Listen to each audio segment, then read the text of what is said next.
Hello, my name is Kara Grieger, and I'm an assistant professor and extension specialist in environmental health and risk assessment in the Department of Applied Ecology at North Carolina State University. While I have an educational background in natural sciences and environmental engineering, I've been involved in many projects and grants in recent years that engage stakeholders in order to solve challenges related to sustainability and governance of complex risks. One of these projects, and the one that I'll describe today, is our NSF-funded Science and Technologies for Phosphorus Sustainability, or STEPS Center, that's headquartered at NC State and in partnership with 7 other universities and research institutions. Within STEPS, I'm a co-director of knowledge transfer. Together with my colleagues, we're developing a number of different mechanisms to engage stakeholders to transfer knowledge related to sustainable solutions for phosphorus management. Today, I'd like to briefly describe how we're engaging stakeholders in the STEPS Center and highlight a few key lessons learned from our work. Overall, the knowledge transfer component of STEPS uses 5 main mechanisms to facilitate information flow and exchange between STEPS researchers and external stakeholders. These include, first, developing a stakeholder community group that represents a range of sectors and stakeholder interests. Second, leveraging the Sustainable Phosphorus Alliance in STEPS, where the Alliance has already been engaging stakeholders in phosphorus sustainability for several years.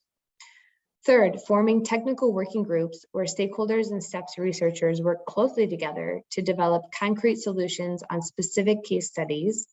Fourth, the use of triple bottom line sites that include specific geographic locations to engage stakeholders.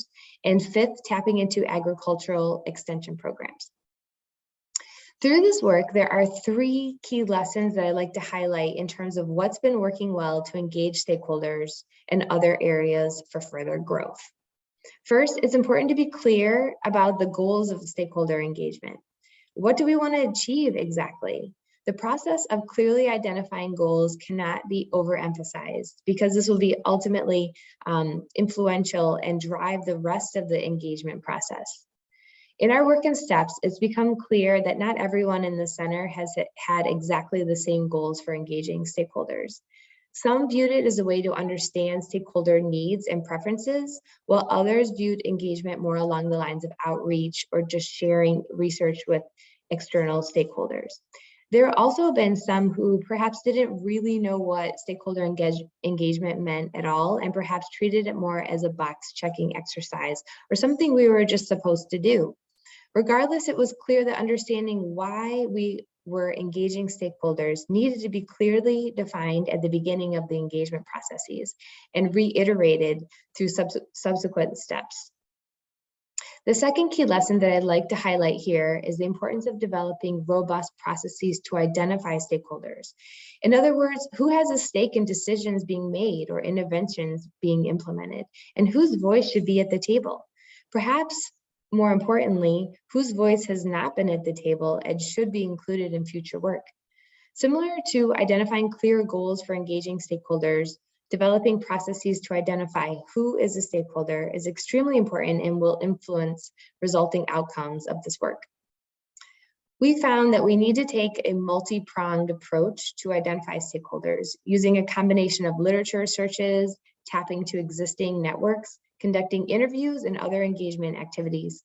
And once we started poking around in terms of who is a stakeholder, it quickly led to numerous other discoveries in terms of who has been at the table and who is not, and how are we going to include diverse groups in future efforts to ensure a range of perspectives and viewpoints. Third, it's also important to match the goals of engagement with the activities that are conducted. If the goals are primarily for information sharing, such as dissemination of research findings or to improve education and awareness, then outreach events such as museum exhibits or posters at science fairs will be appropriate. However, if the goals are really to collaborate and co-create knowledge, then more intimate working groups are needed.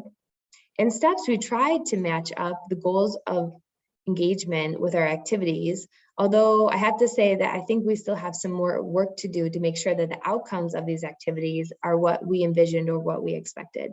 So for example, in a recent event, we introduced a range of areas that researchers and students have been working on with the intention that stakeholders could listen to the whole menu of research areas and then indicate where they had interest in collaborating with us.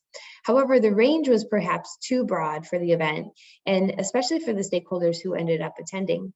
Perhaps it would have been better if we focused on specific research themes or sectors related to phosphorus sustainability, so there were more concrete examples and focal points for stakeholders to indicate their interest. It also would have been better if we had charged stakeholder participants with more concrete questions in order to facilitate more collaborative discussions. We'll use these insights to plan future stakeholder engagement events in STEPS. So these are the 3 key lessons that I wanted to share with you today. I'm happy to follow up with any of you during the Q&A part of this workshop or afterwards as well. Thank you for your time.